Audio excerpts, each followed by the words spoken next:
This is the Chapter 11 Mathcast. It contains 2 sections and 6 lessons. Students will review the matched pairs design and completely randomized designs for detecting a difference in treatments and apply their knowledge to compare the ideas of paired t-tests and 2 sample t-tests. Then complete hypothesis tests with matched pairs data and test for the difference in 2 independent means. The goal of Lesson 11.1.1 is to help students understand the difference between paired data and independent data through the context of an experiment that can be designed to use either method.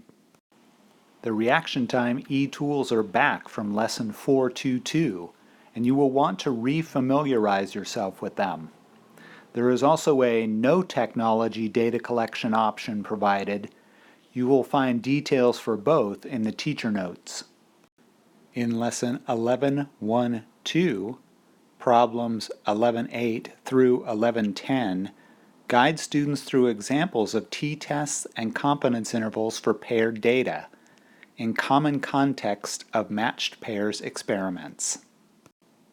Paired procedures have the potential to greatly reduce variation in experimental results and hence increase power.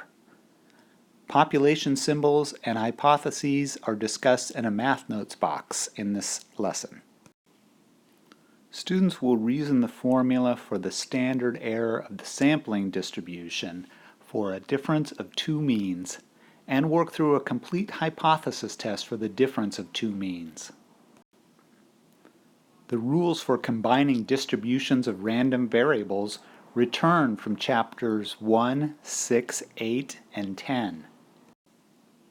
At this point, students should be comfortable with the fact that variances are added together when subtracting distributions of random variables, so they can reason the formula for the standard error of a sampling distribution of the difference of 2 independent sample means. The formula for degrees of freedom is presented for interest, but should not be used by students in practice. If working by hand, they can use the conservative method described in this lesson, or they and you should generally plan to use calculators to perform these tests after this lesson.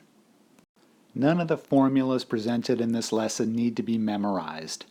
The formula for the standard error of the difference between 2 means can be found on the AP formula sheet or easily derived from principles that students should already understand. Lesson 11.1.4 is primarily a review for 2 independent sample t-tests of means. Before your students tackle this problem set, it's highly encouraged that you show them how to use calculators to perform 2 sample t-tests and find 2 sample confidence intervals. See the technology notes for descriptions on how to do this with the TI-84. Every problem in this set is modeled after an AP free response problem from a previous year, with more scaffolding and a few additional questions provided to help students see the important elements of each one. See the teacher notes again for more information. Section 11.2 contains 2 lessons. Lessons 11.2.1 and 11.2.2 are a mixture of problems that review inference concepts and procedures as far back as Chapter 7. You will want to be ready to circulate and facilitate your students as they work through this problem set. Chapter 12 covers a t-test for the significance of the slope of a least squares regression line.